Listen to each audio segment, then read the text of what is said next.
नमस्कार मित्रांनो, आज आपण या व्हिडिओमध्ये सेकंड चॅप्टर पाहणार आहोत. ट्रूथ विदाउट अपॉलॉजी या पुस्तकामधील त्याचं नाव आहे why do people show off. लोक प्रदर्शन का करतात. याच्यामध्ये स्टार्टिंगला एक कोट आहे. The exhibitionist mind betrays a deep insecurity, a life lived for external applause, never for inner strength or freedom.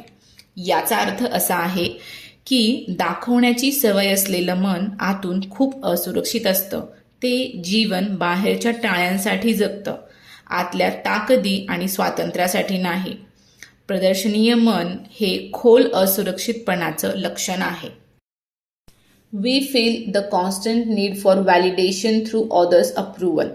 But doesn't that turn life into a hollow display of possessions and relationships? याचा अर्थ असा आहे की आपल्याला सतत इतरांच्या मान्यतेची गरज वाटत राहते, पण त्यामुळे आपलं जीवन फक्त वस्तू आणि नात्यांचा दिखावा बनत नाही का? म्हणजे आपण सतत असं काहीतरी करत असतो की लोकांनी आपलं कौतुक करावं, आपल्याला चांगलं म्हणावं. पण जर आपण असं वागत असेल तर आपण फक्त दिखावा करत नाही का, असा क्वेश्चन इथे विचारलाय की आपण फक्त दिखावा करतोय नात्यांचा पण आणि आपल्याकडे ज्या वस्तू आहेत, पोझिशन्स आहेत त्याचा. You go to a shop to buy clothes. What do you look for?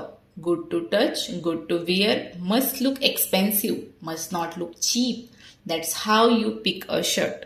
म्हणजे तुम्ही कपडे घ्यायला दुकानात जाता तेव्हा काय पाहता? हाताला छान वाटावं, घातल्यावर छान दिसावं, महागडं दिसलं पाहिजे, स्वस्त वाटू नये, अशा प्रकारे तुम्ही शर्ट निवडता.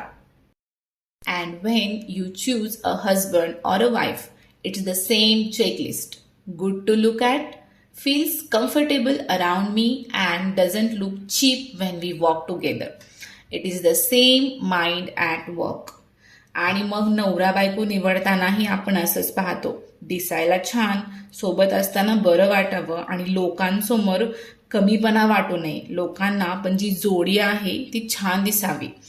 म्हणजे मनाची पद्धत तर तीच आहे. शर्ट निवडताना पण तीच पद्धत आहे आणि नवरा बायको निवडताना पण तीच पद्धत आहे. Observe yourself in a garment shop. There you will see the story of your life. कपड्यांच्या दुकानात स्वतःकडे नीट लक्ष द्या की तुम्ही कपडे कसे निवडता.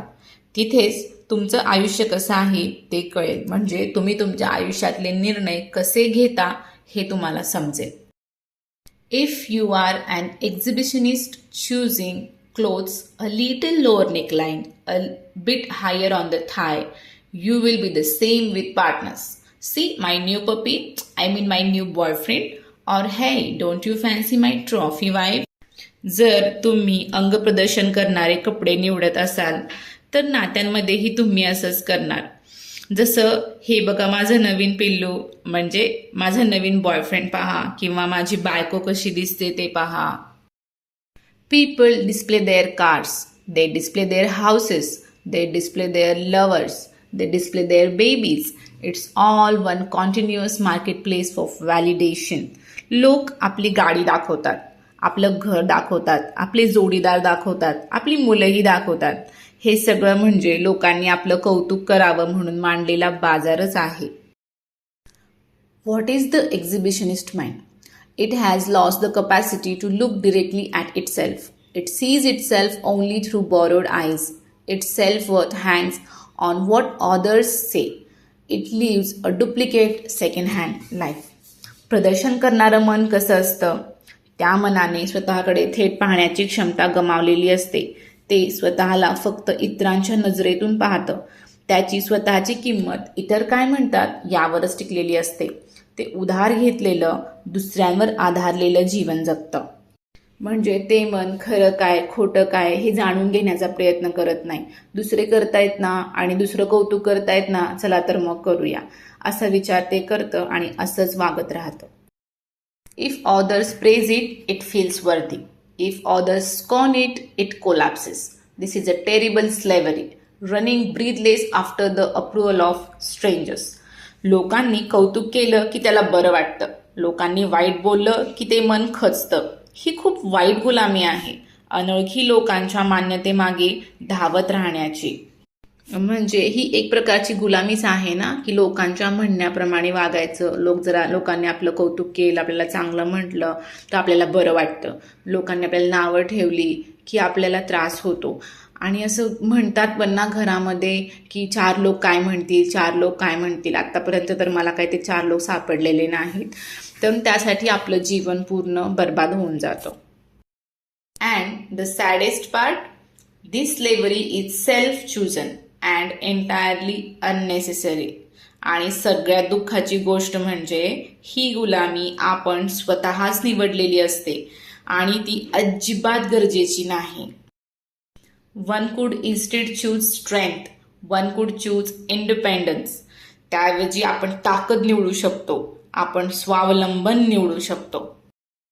Freedom is far more joyous than any borrowed applause. म्हणजे उधार घेतलेल्या टाळ्यांपेक्षा स्वातंत्र्य खूप अधिक आनंद देतं. म्हणजे आपल्याला जेव्हा इतरांकडून कौतुक, टाळ्या, मान्यता मिळते तेव्हा थोडा आनंद तर होतो, पण तो आनंद उधार असतो, कारण तो इतरांवर अवलंबून असतो. लोकांनी कौतुक केलं तरच तो टिकतो. पण स्वातंत्र्य म्हणजे स्वतःवर आधारलेला आनंद. इतर काय म्हणतात यावर तो अवलंबून नसतो. म्हणून स्वातंत्र्यातला आनंद जास्त खरा, स्थिर आणि शांत असतो. आणि टाळ्यांचा जो आनंद आहे तो तात्पुरता आणि परावलंबी असतो.